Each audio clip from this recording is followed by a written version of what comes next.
Porteira aberta, seja bem-vinda, bem-vindo ao podcast do Patrone, espaço para falar do agro com quem entende. Você já ouviu falar em fertilizante verde? Mais do que isso, entende por que esse tema precisa estar no radar de todo produtor rural brasileiro? Num cenário de forte dependência de insumos importados e custos pressionados por crises globais, essa discussão deixou de ser curiosidade, virou estratégia. No episódio de hoje, a gente mergulha em um conceito que ganha força no mundo e pode representar uma virada de chave para o agro brasileiro. Quem conduz essa análise é o Pedro Guedes, pesquisador da área de transição energética, que ajuda a traduzir um tema técnico de forma clara e direta. No centro dessa transformação está a amônia, base dos fertilizantes nitrogenados e responsável por até 90% do seu custo. Nosso convidado explica como a chamada amônia verde pode redefinir toda essa equação. Afinal, quando falamos em fertilizante verde, estamos falando de mudar a origem, de repensar a base, de produzir com menor impacto e com muito mais estratégia. Mas não é só sobre sustentabilidade, é sobre competitividade, autonomia, sobre o Brasil reduzir sua dependência externa e assumir protagonismo em uma nova fronteira produtiva. Com recursos naturais abundantes e uma demanda gigantesca, o país reúne condições únicas para avançar. O desafio está em transformar potencial em realidade, superando entraves, estruturando investimentos e olhando com mais consistência para o longo prazo. Mais do que um conceito, o Pedro Guedes apresenta um caminho, uma transformação que começa na base da produção e pode redefinir não só os custos dentro da porteira, mas também o papel do Brasil no cenário global. Entre o que já é possível e o que ainda precisa acontecer, existe uma jornada, e ela precisa começar agora. É o que você confere neste bate-papo, um convite para olhar além do presente e entender como decisões de hoje podem moldar o futuro da produção agrícola no Brasil. Pedro Guedes, que satisfação conhecê-lo, né, e já recebê-lo aqui no podcast do Patrone, cara. Seja bem-vindo, né? Vai dividir com a gente um conhecimento que foi expressado, né, parte dele em um estudo que trata de um tema que é extremamente importante e rico ao nosso agro, né, que é a produção de fertilizantes, fertilizante verde, todo o potencial que o Brasil tem nessa área e, claro, vamos debater esse assunto no momento que é mais do que oportuno, né? A gente vive uma situação, um cenário de tensão geopolítica já há algum tempo, agravado ainda mais agora. Isso acaba impulsionando ainda mais, né, os custos, elevando o olhar sobre esse tema que é tão importante para o nosso agro, que são os insumos, né, que grande maioria deles, né, a maior parte dos nossos fertilizantes, que é o foco aqui, são importados. Então, abre um espaço muito maior ainda para a gente debater o tema pensando no futuro e aí com foco nessa transição, né, para a produção de fertilizantes verdes. Dito isso, cara, te cumprimento mais uma vez. Seja bem-vindo ao podcast do Patrone. Como é que você tá? Tudo bem? Obrigado, Luiz. Um prazer estar aqui. Super feliz de estar aqui podendo trazer a perspectiva que a gente tem estudado, construído junto sobre como, né, pensar fertilizantes sobre múltiplas óticas que façam sentido para o Brasil. E acho que pode ser, enfim, super construtivo que a gente pode mostrar aqui para o ouvinte.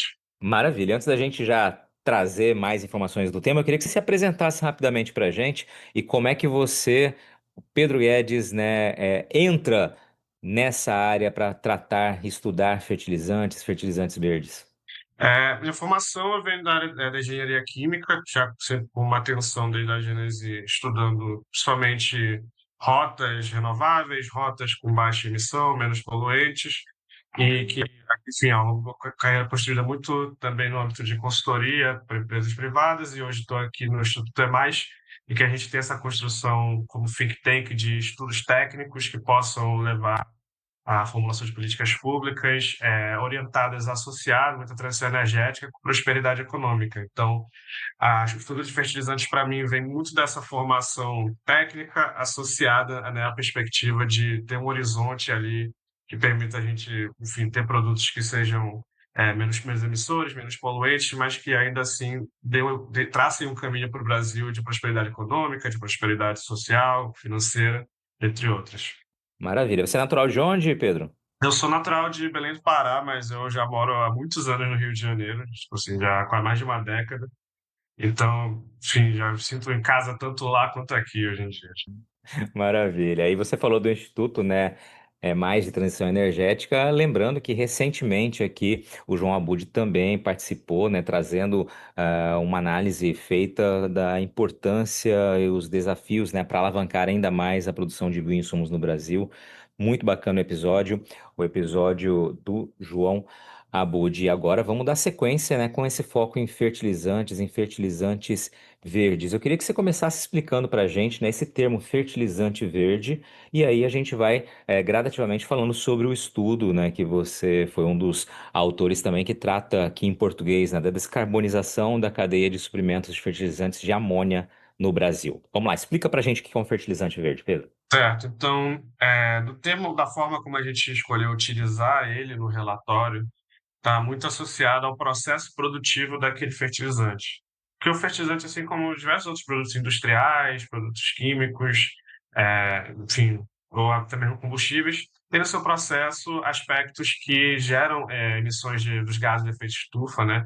Que são aqueles que causam, enfim, as mudanças climáticas, enfim, impactam o meio ambiente, todos esses fatores associados. E aí, o fertilizante verde, sob essa ótica, a gente olha é aquele que tem alterações no seu processo produtivo de forma a minimizar esses impactos, enfim, podendo, por conta disso, minimizar aquele setor, daquele processo produtivo nas mudanças climáticas. Que aí, quando a gente fala especificamente dos fertilizantes nitrogenados, né, da produção da amônia, de fato, que vai dar origem a outros fertilizantes mais complexos, se trata muito da utilização do gás natural na produção dessa amônia, desse fertilizante. Está associada ali à síntese do hidrogênio, que é parte desse processo, e com isso, por reações químicas, físicas, você tem a emissão de gás carbônico a partir desse processo, que, enfim, vai para a atmosfera e conta como um gás de efeito estufa. Então, quando a gente trata, de fato, da produção da amônia verde, né, do fertilizante verde, sobre a ótica desses nitrogenados, está muito associada atualmente à utilização do gás natural nessa produção.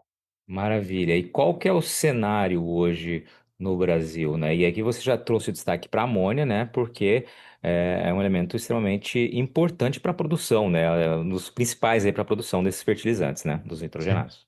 O cenário que a gente tem hoje no Brasil, para os fertilizantes de maneira geral e para os nitrogenados especificamente, é de uma forte dependência de importações. Então, ela passa dos 80% quando a gente olha para os fertilizantes de maneira geral e muitas vezes passa dos 90% ao olhar para os nitrogenados. Isso está muito associado tanto à disponibilidade de matéria-prima, mas principalmente ao custo de produção associado a essa matéria-prima. Então, como eu falei da dependência hoje do gás natural que a gente tem, o custo do gás natural no Brasil, quando comparado a outras geografias, outras regiões que já são, enfim, produtores mais estabelecidos, produtores maiores, é mais significativo. E esse custo ele vem impactar no preço final dessa amônia, desse fertilizante produzido localmente. Isso, historicamente, levou a uma dependência externa que hoje, enfim, que o Brasil tenta observar de outras formas, caminhos para ter uma produção doméstica que seja viável, né, economicamente, que possa reduzir essa exposição a possíveis, como você já mencionou no início, possíveis riscos geopolíticos e riscos de, enfim, flutuações no mercado internacional.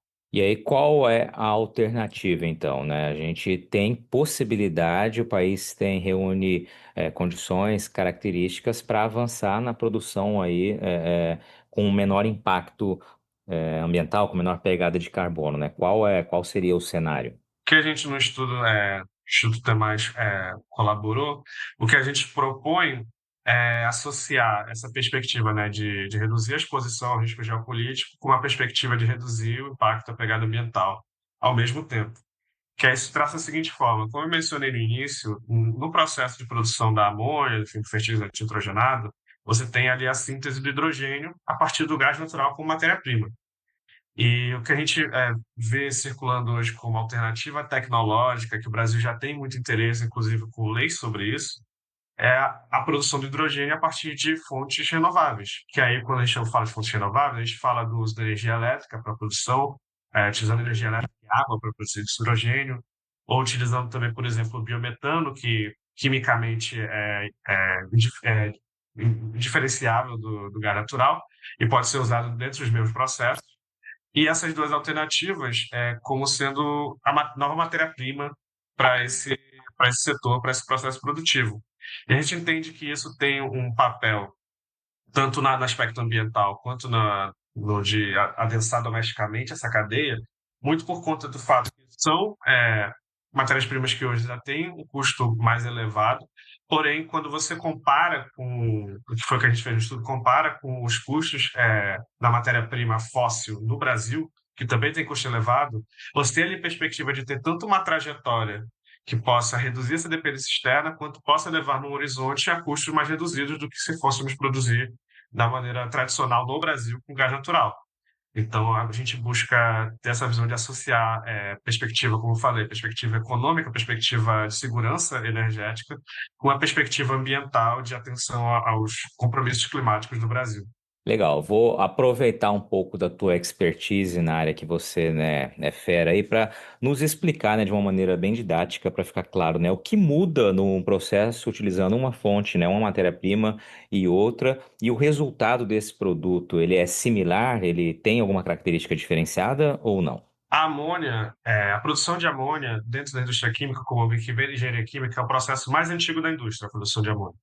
Porque o que ele faz é basicamente a amônia composta de nitrogênio e hidrogênio, esses dois elementos. O nitrogênio ele é capturado do ar, porque apesar do ar ter oxigênio, a maior parte dele é nitrogênio, tipo, mais de 70%.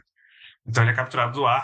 E esse hidrogênio, tradicionalmente, a gente utiliza o gás natural, alguns países usam carvão, mas o gás natural para quebrar aquela molécula de gás natural que contém carbono e hidrogênio. O carbono é desfeito, lançado à atmosfera, e esse hidrogênio ele é colocado nessa amônia, que a gente gera a molécula com esses dois elementos de nitrogênio e hidrogênio. O que muda, nesse caso, é de onde vem esse hidrogênio. Porque, já dado que o nitrogênio já vem do ar, sem maiores problemas, aí o que muda é de onde vem o hidrogênio. E aí, nos caminhos que a gente tomou como possíveis dentro do relatório, você tem tanto um que é chamado, muitas vezes, por aí de hidrogênio verde, a gente costuma chamar de hidrogênio eletrolítico. Por quê? É um hidrogênio que você pega uma molécula de água, que tem hidrogênio e oxigênio, e usa a eletricidade para quebrar e capturar aquele hidrogênio. Porque o que vai sair daquele processo não vai ser mais um gás carbônico, vai ser o oxigênio que já está, como já tem no ar, tipo, sem afetar de maneira significativa o clima. A outra alternativa que a gente tem do biometano, é que ele é uma molécula idêntica, basicamente, ao gás natural, só que vem da origem do processamento dos resíduos, seja agrícolas, seja do esgoto urbano, de forma a obter esse gás. E ali você tem uma redução de emissões que, por mais que você solte gás carbônico para a atmosfera, como lá no início ele veio das plantas ou veio dos animais, veio desses processos naturais, você fecha um círculo ali que você não impacta de maneira mais significativa o meio ambiente e o clima. E isso, assim, da feita que você tem esse hidrogênio entrando no processo produtivo para ter aquela amônia, ele não se diferencia mais do processo tradicional. Então, aquela amônia ela vai como qualquer outra amônia que seja produzida para frente do processo, para que você possa ter fertilizantes que podem ser muito conhecidos pelo produtor, como a ureia, o nitrato de amônio, o sulfato de amônio. Então, essa diferença é em um item ali do processo no início da cadeia, de forma a reduzir essas emissões, e que você tem um produto, posteriormente, que é indiferenciável do produto que está de maneira convencional no mercado. Perfeito, e com uma pegada, evidentemente, mais verde, né? Ou seja, uma pegada ambiental completamente diferente. Conforme aqui o que eu analisei no relatório de vocês, né, no artigo, a amônia ela responde por entre 60% e 90% do custo total dos fertilizantes nitrogenados, né? Acho que é mais ou menos esse aí o número que vocês colocaram. Ou seja, o que você está me dizendo aqui, se a gente acerta nessa amônia verde, vou utilizar entre aspas aqui, a gente vai ter uma competitividade maior, um custo evidentemente menor, é isso? É o que a gente vê como horizonte, porque o que a gente já tem de estudos sobre hidrogênio, que o hidrogênio verde, né, de hidrogênio renovável, de baixo carbono, ele tem um custo mais elevado hoje, mas que, dado o avanço da tecnologia, ele vai entrar numa trajetória descendente.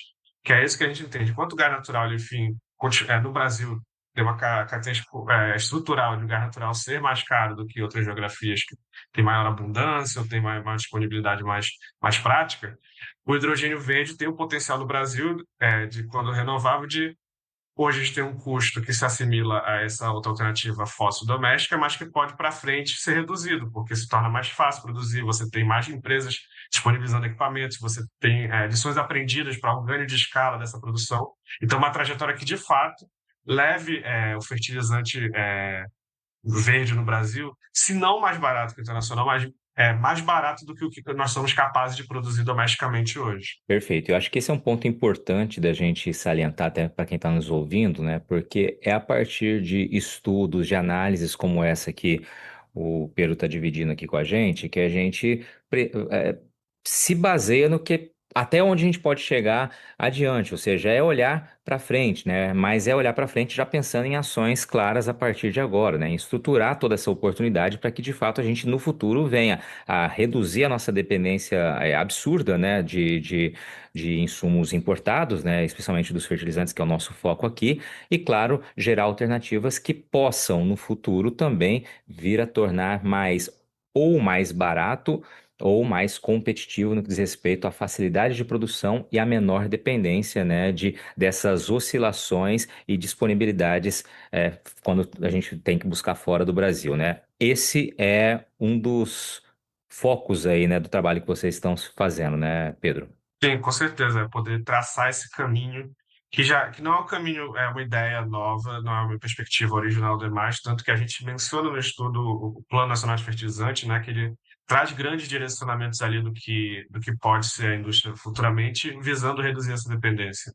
Então, a preocupação que gerou esse estudo é justamente a de poder atrelar essa perspectiva da transição energética com interesses do Brasil, interesses nacionais que, enfim, possam trazer uma trajetória aí uma redução da exposição a risco de setor que, enfim, tem grande parte na economia nacional e podendo, ali no futuro também associar isso a uma pegada ambiental mais sustentável. Uma nova safra de sementes já está guardada na indústria e na Agrosol, as equipes mantêm o cuidado com toda essa produção. Por lá, o período é de muita atividade para quem atua na operação. É quando todo o planejamento feito ao longo do ano se transforma em trabalho contínuo, com o pessoal engajado para garantir qualidade da semente em cada etapa do processo. Antes mesmo da colheita dos campos de produção, o controle de qualidade atuou de forma estratégica, com análises técnicas das amostras coletadas.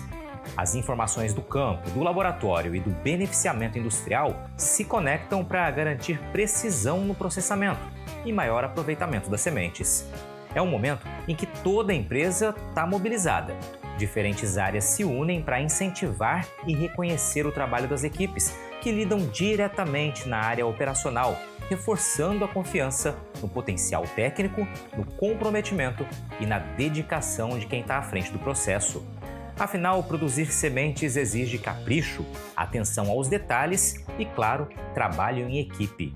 É dessa união entre setores que nasce o resultado que chega ao produtor. Sementes de alta qualidade, preparadas para dar início a uma próxima safra em alguns meses.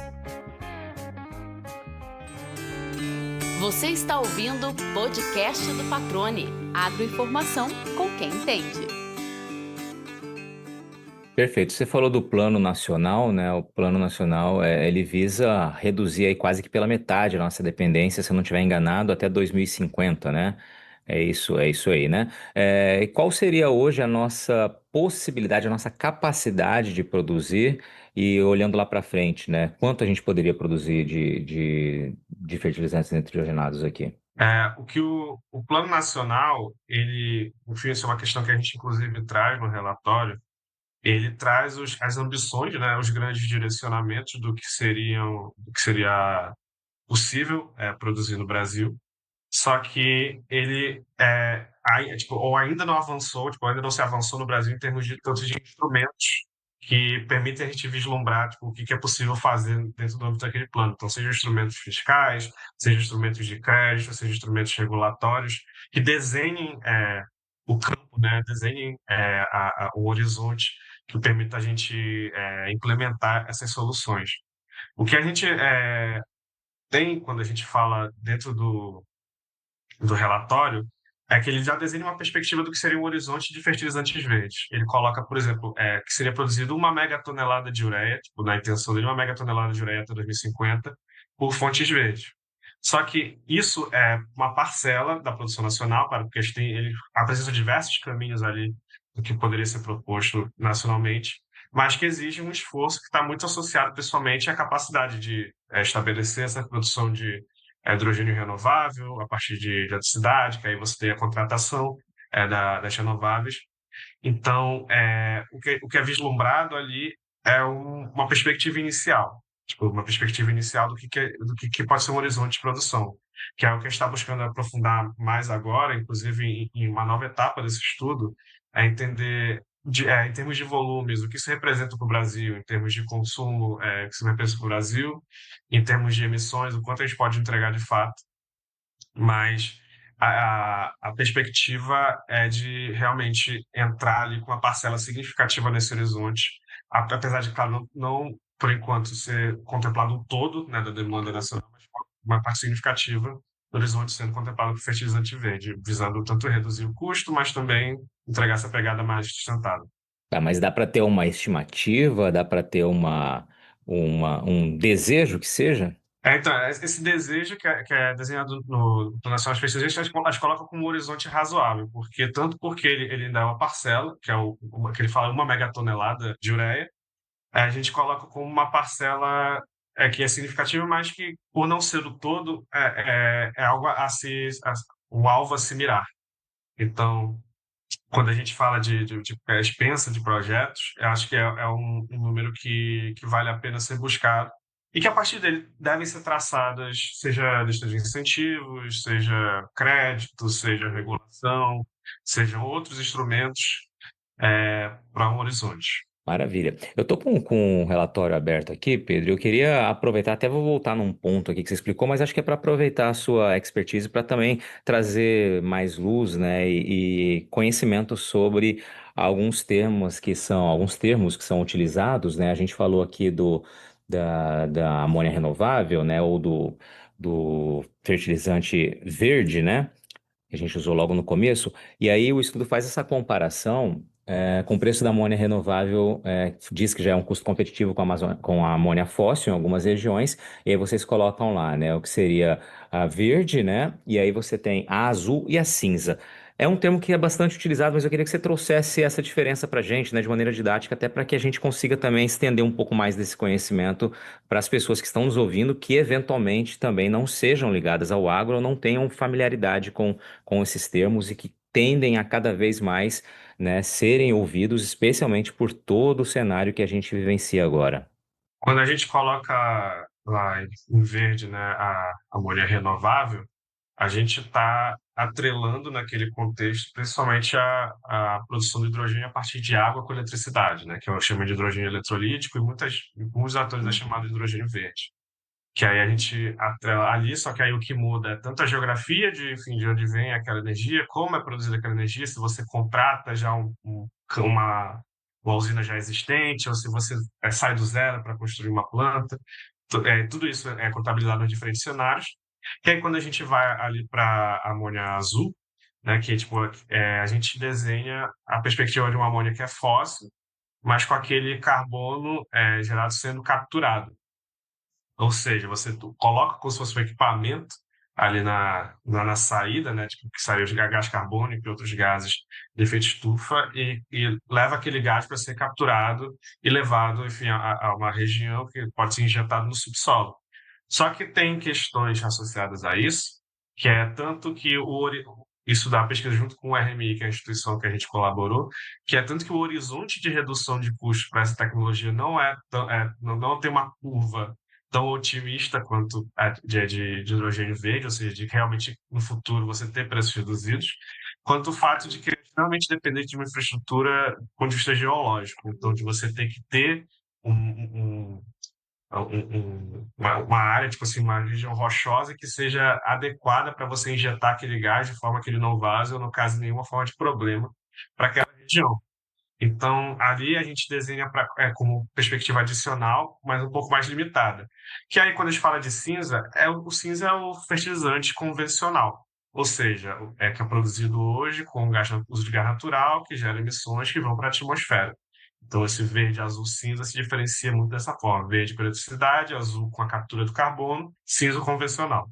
Maravilha. E aí vocês trazem ali também na comparação e uma análise atual e futura do número de plantas, né? O que é fundamental. A gente vive ouvindo e noticiando no agro, né, essa preocupação há muito tempo com essa nossa maneira engessada de tocar esse assunto, seja pela questão da talvez a falta de uma viabilidade econômica para investimento a longo prazo na produção dos fertilizantes nacionais, seja por travas por A, B ou C fatores. Me fala qual é a realidade hoje, o panorama em termos de planta em atuação, em operação e a visão futura. O Brasil, até poucos anos atrás, ele tinha 3 plantas que estavam operacionais, por assim dizer, uma em Cubatão e 2 no Nordeste, uma no Sergipe, uma na Bahia. Só que, por vezes, essa do Sergipe da Bahia, elas paravam de operar muito por conta do custo de produção associado a esse gás natural nacional. Então, o cenário brasileiro na última década, por exemplo, nas últimas décadas, tem sido de uma certa intermitência da produção e, como eu já falei, tem um potencial limitado de atender, de fato, essa demanda doméstica aqui no Brasil. Que aí o que a gente tem agora são os planos da Petrobras, principalmente, de tanto reativar essas plantas, colocar as operações novamente no Nordeste, quanto de trazer novas plantas, uma no Paraná e outra no Mato Grosso, visando atender justamente essa demanda doméstica desassociada de um risco geopolítico. Só que, claro, essas plantas elas estão associadas ao processo de produção convencional do gás natural que ainda não se tem visibilidade, né, para o público, sociedade civil, como se desenharia a questão de preço para esse fertilizante, como ele chegaria ao produtor, como se isso teria alguma associação com incentivos ou outras formas de facilitar a disponibilização. Mas é o que nós temos hoje quando a gente fala de larga escala no Brasil. Porque quando a gente fala de projetos, outros tipos de projetos, né, alternativos, a gente tem um projeto que ele em Uberaba de fato seja uma produção de fertilizante verde, a partir do que eu falei da eletricidade associada à água, eletricidade renovável, e outros anúncios menores de projetos que vão tanto em linha com esse fertilizante verde de eletricidade, quanto associado ao biometano em outras regiões do país.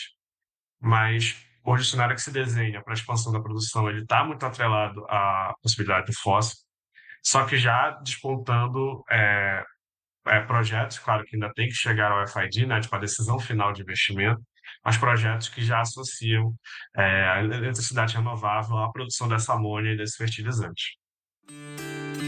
Você está ouvindo o podcast do Patrone, agroinformação com quem entende. Um outro ponto aqui que vocês colocam, a gente mencionou brevemente logo no início, agora é o momento de você falar do potencial que o Brasil tem, né, para liderar ou ser referência nessa transição, né? A gente tem recursos naturais, uma demanda gigantesca interna, né? Eu queria que você elencasse, né, quais são esses grandes potenciais que a gente pode estar deixando passar batido aí, enquanto a gente não age de fato para olhar para toda essa gama de possibilidades que nós temos, Pedro. Aquela questão, né, do Brasil tem que olhar para onde isso não só para a transição energética, mas olhar para onde ele tem um diferencial competitivo comparativo em relação a outras geografias e explorar aquilo de forma a trazer divisas, prosperidade, investimentos para o país. E quando a gente fala de transição energética, se a gente for primeiro começando pelo lado da eletricidade, se a gente for olhar a nossa rede, primeiro começa pelo fato de que ela é extremamente integrada. Isso não é tão comum na maioria dos países, assim, o grau de integração do sistema nacional. E, além disso, ela atinge, por muitas vezes, mais de 90% de renovabilidade, ou seja, a eletricidade que aqui no Brasil possivelmente está sendo gerada por hidrelétricas, usinas eólicas, solares, usinas de biomassa, todas essas alternativas, contando como renovável, que traria o valor, né, um prêmio verde para uma produção que se utilize dessa energia. Um outro ponto também associado como eu já falei da biomassa, é que o Brasil também gera muitos resíduos agrícolas e urbanos que têm um potencial energético, um potencial industrial de utilização que poderia ser atrelado a mercados que buscam produtos verdes, ou mesmo quando a gente olha historicamente para etanol, por exemplo, cana-de-açúcar, a gente tem potencial agrícola produtivo de explorar tanto esses mercados já existentes, quanto novos que se desenham. Então, de combustível sustentável de aviação, combustível sustentável de navegação, produtos químicos verdes, produzidos todos a partir também dessa biomassa e desses produtos agrícolas e de resíduos. Então, o Brasil hoje, ele já, claro, já busca ter um olhar para esses mercados, mas ainda para alguns setores não tão de maneira incisiva como seria possível para buscar esse valor adicionado industrial que gere produtos para o Brasil, enfim, poder tanto explorar seu mercado doméstico, como foi mencionado aqui, fertilizante, ou mesmo alcançar novos mercados interessados, exportando, inclusive. Pois é, já que você citou esse ponto, né? Quais são os entraves onde a gente precisa avançar para de fato transformar todo o potencial em realidade? Vamos elencar esses pontos. Um ponto que é colocado primeiro, a questão de a regulação própria para isso. Isso eu coloco mesmo antes de qualquer forma de incentivo. Então, quando a gente fala de fertilizantes verdes, fertilizantes de baixo carbono, ou mesmo uma indústria de baixo carbono, usando um exemplo comparativo, quando a gente fala de combustíveis de aviação, fala de biometano, você já tem uma lei, que a lei de combustível futuro, que ela destravou uma gama de interesses, investimentos e projetos que o Brasil está explorando hoje. Que, tipo, eu mencionei, inclusive, a própria Petrobras, eles já estão com projetos ali rodando de plantas de combustível sustentável de aviação. Porque você tem um mandato nacional, você tem tipo, um programa pensado para isso. No fertilizante, apesar de você ter o Plano Nacional de Fertilizantes, você não tem um arcabouço regulatório ainda consolidado pensando no baixo carbono, pensando nesse viés sustentável. Então, primeiro, a parte regulatória. Segundo, quando você olha para incentivos, e aqui eu não digo somente fiscais, mas pensar crédito, pensar de atração de investimentos, é crítico também, porque como são produtos que são inovadores, né, trazem uma nova perspectiva, você geralmente vai precisar de uma gama múltipla de investidores para colocar aquele projeto de pé, para distribuir, inclusive, os riscos, distribuir os interesses ali nessa produção. E, além disso, também divulgação do Brasil. E isso, felizmente, aqui no Mais a gente até acompanha setores do governo que fazem isso, que é deixar claro para o mundo, para os interessados, né, em você ter produtos verdes, que o Brasil tem esse potencial muito associado à sua geração elétrica, muito associado à sua bioenergia, que muitas vezes simplesmente não é conhecido. Então, acaba por não atrair o interesse do investidor. Então, são frentes que, em certos aspectos, já são exploradas, mas que também podem exigir um aprofundamento ali do que é feito, principalmente quando a gente fala da regulação voltada para essa indústria verde, é, orientando o que pode ser uma perspectiva nova para o setor. Inclusive, os fertilizantes, não só pensando no crédito, mas como esse crédito é pensado, se fundos são pensados para que viabilize essa conexão com o produtor, né, pensando em safras e não somente em termos de anos, como esses valores vão ser computados, né, no orçamento, né, que aquele produtor precisa contemplar da sua produção. Então, são várias etapas que já tem gente olhando, tipo, eu acho que é importante falar que tem gente olhando discurso no setor público e privado, mas que há um caminho ali a ser trilhado para que se possa desenhar um caminho das pedras de uma ponta a outra, para que o Brasil possa produzir, investir domesticamente, e atrair também investidores internacionais e produzir para exportação. Maravilha. Eu vou aproveitar que você citou, né, mencionou os produtores aí aqui nessa última fala.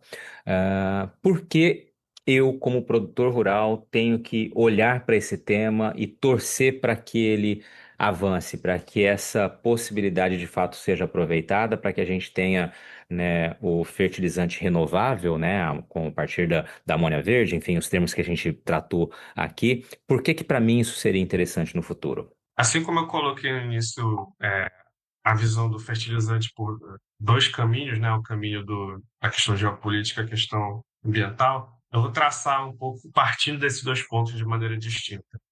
Quando a gente fala do caminho geopolítico, é justamente a exposição aos riscos e preços internacionais. que, enfim, como a gente está vendo agora com conflitos, eles vão impactar no preço do fertilizante que vai chegar ao Brasil, vão impactar nesse custo, isso pode impactar as safras, isso pode impactar a produção que a gente está tendo. Esse tipo de exposição ao risco para enfim, qualquer empreendedor, qualquer produtor, é uma tragédia, esse tipo de exposição ao risco, esse tipo de incerteza. Então, primeiro, nesse viés, é de reduzir essa incerteza, que é, como eu falei, já o interesse desses planos nacionais, dessas perspectivas nacionais de adensamento da produção doméstica, é reduzir esse tipo de incerteza. Quando a gente fala do aspecto ambiental, vem surgindo novos mercados internacionais interessados em como a gente pode usar, por exemplo, o acordo da União Europeia com o Mercosul, ou tipo, os novos planos da União Europeia enfim, de imposto de carbono, interessados em produtos que reduzam essa pegada de carbono, né, que sejam mais sustentáveis. Que ali você tem a perspectiva de abrir novos mercados premium para isso, interessados nesses produtos e sair na frente enfim, de outros produtores que talvez não estejam contemplando 100% dessa cadeia, levando esse fator em mente. Então, olhando para o produtor, que o interesse dele ali é econômico financeiro, tanto do lado geopolítico há uma questão econômica financeira a ser contemplada, que é a redução da exposição ao risco, redução de certezas, quanto do lado ambiental há uma perspectiva também, ao abrir novos mercados, novas possibilidades de serem contemplados pela produção dele, na exportação principalmente. Perfeito, perfeito. Acho que é exatamente essa é a linha que precisa ser sempre levada em consideração, né? A redução dessa dependência já é um ganho gigantesco, né? E você poder aproveitar todo o potencial, estimular o potencial que existe no Brasil para ele tornar-se, né, e de fato algo prático, né? A gente possa ver isso realmente acontecendo com toda essa bênção que nós temos aqui de ter elementos que vão favorecer essa produção renovável. Eu não te perguntei, mas vamos lá. Tem alguém no mundo também com essa capacidade ou capacidade semelhante à do Brasil, também avançando com estudos semelhantes?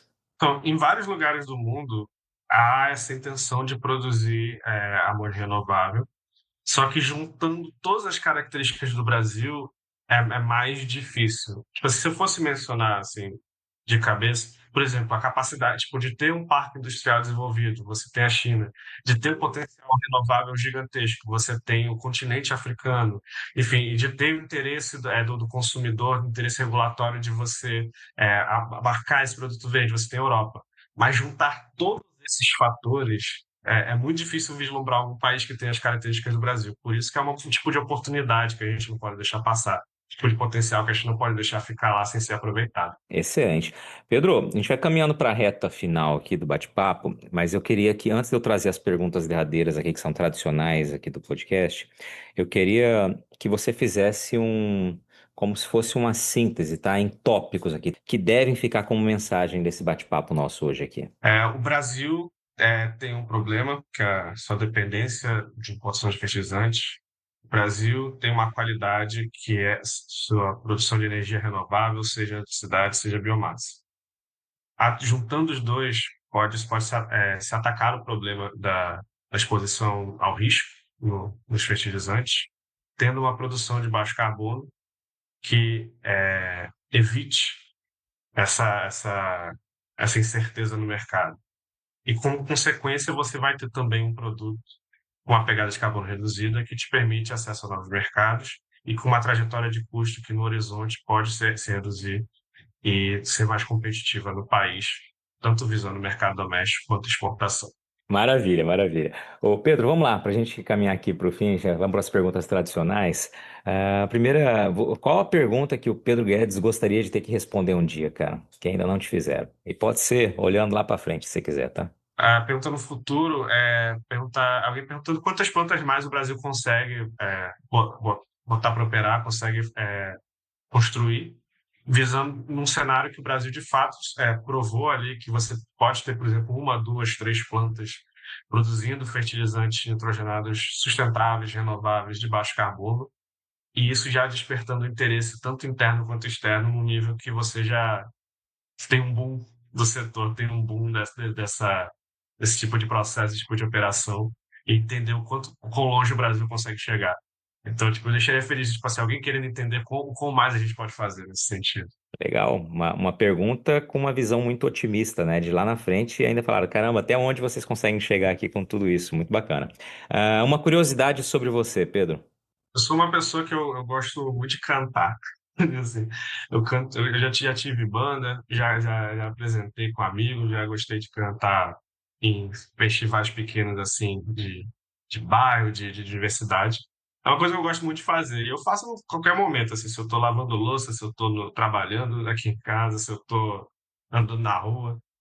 É uma coisa que eu gosto de fazer, que a gente, cantando, a gente manda a tristeza embora, né? Exatamente. Tem um estilo musical que você prefira aí? Eu acho que eu vou ser aquela pessoa que fala que gosta de tudo, mas eu vou falar quase tudo. Tipo, eu vou me resumir a quase tudo dessa vez. Muito bom, muito bom.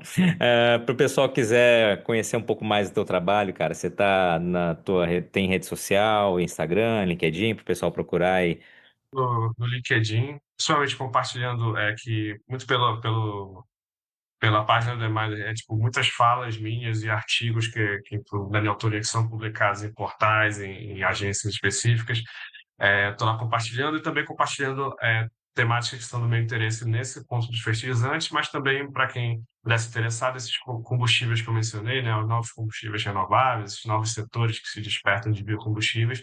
Eu também estou comentando sobre isso lá. Então, meu LinkedIn acho que é o principal caminho aí. Estou com o Pedro Paes Guedes lá, para ficar mais fácil de achar. Maravilha. Pedro, quero te agradecer, cara, pelo bate-papo, né? Parabenizar o trabalho que vocês desenvolvem aí, né? Acho que pesquisa, estudo, análise, né? Elas sempre são combustíveis para que a gente consiga olhar adiante, né? E realmente traçar planos e executá-los, né? E são fundamentais a gente também dar voz a esse trabalho que vocês e todos os outros pesquisadores, analistas, né? Consultores, enfim, que geram informação, geram conteúdo, né? Possibilitam para a gente realmente fazer com que essas informações, esse conhecimento seja alavancado, né, e chegue a mais pessoas. Assim, a gente vai formando uma base cada vez mais crítica e com mais conhecimento sobre vários e vários e vários assuntos. Obrigado por ter dividido esse tempo aqui com a gente, cara, e as análises e opiniões, né? Quero agradecer também a Clara mais uma vez por ter nos indicado o tema e um especialista para trazer nesse momento, né, tão importante mais uma voz sobre o olhar adiante, né, do Brasil em ser produtor e reduzir essa dependência dos fertilizantes e com foco então nos fertilizantes nitrogenados, né, verdes, renováveis, como foi o foco dessa nosso bate-papo aqui. Mais uma vez, então, obrigado, parabéns a toda a equipe aí do Transição Energética, viu, Pedro? Obrigadão pela participação. Eu agradeço a oportunidade. Super obrigado. E aí, gostou do bate-papo? Então dá aquela força e compartilha essa entrevista com os seus contatos. E olha, aproveita para mandar aquele feedback dizendo o que você está achando do podcast do Patrone. Pode criticar, elogiar, sugerir temas e pessoas para dividir boas histórias aqui nos próximos episódios. É só enviar uma mensagem lá no Instagram para @LuizPatrone que a gente troca uma ideia, viu? Então, gente, sucesso da porteira para dentro, força e fé da porteira para fora e vamos que vamos. Você ouviu o podcast do Patrone, agroinformação com quem entende.